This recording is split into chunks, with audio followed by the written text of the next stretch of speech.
ជំរាបសួរបច្ចុប្បន្នយើងកំពុងរស់នៅក្នុងសង្គមនៃការប្រកួតប្រជែងដ៏ខ្លាំងក្លានៅពេលដែលយើងតោងជាប់នឹងគំនិតថាបើគ្រាន់តែខ្ញុំមានលុយបញ្ហាទាំងអស់របស់ខ្ញុំនឹងត្រូវដោះស្រាយទាំងយប់ទាំងថ្ងៃនោះលុយខ្លួនឯងក៏ក្លាយជាព្រះរបស់យើងឬប្រហែលជាអំណាចនឹងគិតនាមមានអារម្មណ៍ដូចជាខែដែលនឹងការពារយើងអ្វីទាំងអស់នេះលុយកាក់អំណាចនិងជំនឿលើភាពគ្រប់ការគឺដូចជារូបព្រះនិស្រុកដែលគ្មានអំណាចដែលស្ដេចអាសឺបានពឹងផ្អែកប៉ុន្តែខ្ញុំត្រូវតែសួរថានៅពេលដែលវិបត្តិភ្លាមកើតឡើងក្នុងជីវិតរបស់អ្នកតើទ្រព្យសម្បត្តិទាំងអស់របស់អ្នកពិតជាអាចសង្គ្រោះអ្នកបានទេ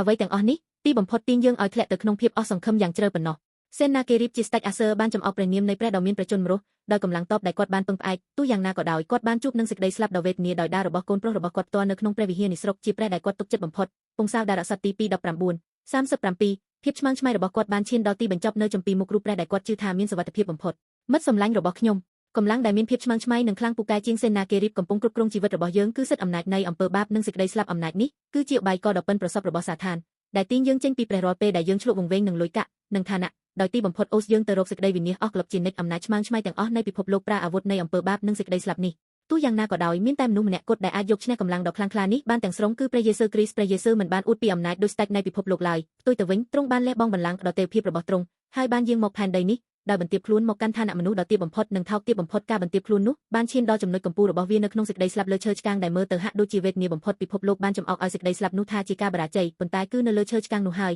ដែលព្រះយេស៊ូវបានបំបាក់សិទ្ធិអំណាចនៃអំពើបាបនិងសេចក្តីស្លាប់ទាំងស្រុងជ័យជំនះនៃការរស់ឡើងវិញបានក្លាយជាស្តាងច្បាស់លាស់ថាមានតែព្រះយេស៊ូវប៉ុណ្ណោះជាព្រះពិតហើយជាព្រះអង្គសង្គ្រោះតែមួយគត់របស់យើងមិត្តឲ្យជាមួយនឹងការខិតខំប្រឹងប្រែងលុយកាក់គុណវុឌ្ឍឬនិស្រុកសម័យទំនើបផ្សេងទៀតរបស់យើងទាំងអស់យើងមិនអាចសង្គ្រោះខ្លួនយើងពីសិទ្ធិអំណាចនៃអំពើបាបនិងសេចក្តីស្លាប់បានទេមានតែតាមរយៈព្រះយេស៊ូវគ្រីស្ទប៉ុណ្ណោះដែលយើងអាចគេចចេញពីទីតាំងនៃភាពឆ្មើងឆ្មៃនេះហើយចូលទៅចិត្តព្រះពិតបានឥឡូវនេះយើងមិនចាំបាច់អស់សង្ឃឹមទេទោះបីជានៅក្នុងគ្រាដ៏ខ្មៅងឹតបំផុតនៃជីវិតនៅពេលដែលលុយកាក់និងឋានៈដែលយើងពឹងផ្អែកបានដួលរលំក៏ដោយមានតែព្រះយេស៊ូវគ្រីស្ទប៉ុណ្ណោះដែលនៅតែជាសេចក្តីសង្គ្រោះនិងសេចក្តីសង្ឃឹមដ៏អស់កល្បរបស់យើងនៅពេលនេះខ្ញុំសង្ឃឹមថាអ្នកនឹងដាក់បន្ទុកទាំងអស់របស់អ្នកចុះហើយដោយពឹងផ្អែកលើព្រះនាមនៃព្រះយេស៊ូវគ្រីស្ទដែលបានយកឈ្នះរាល់កម្លាំងឆ្មើងឆ្មៃសម្រាប់យើងសូមចេញមកកន្លែងថ្វាយបង្គំដើម្បីជួបនឹងព្រះពិតដែលប្រទានជីវិតអស់កល្បនិងសេចក្តីសុខសាន្ត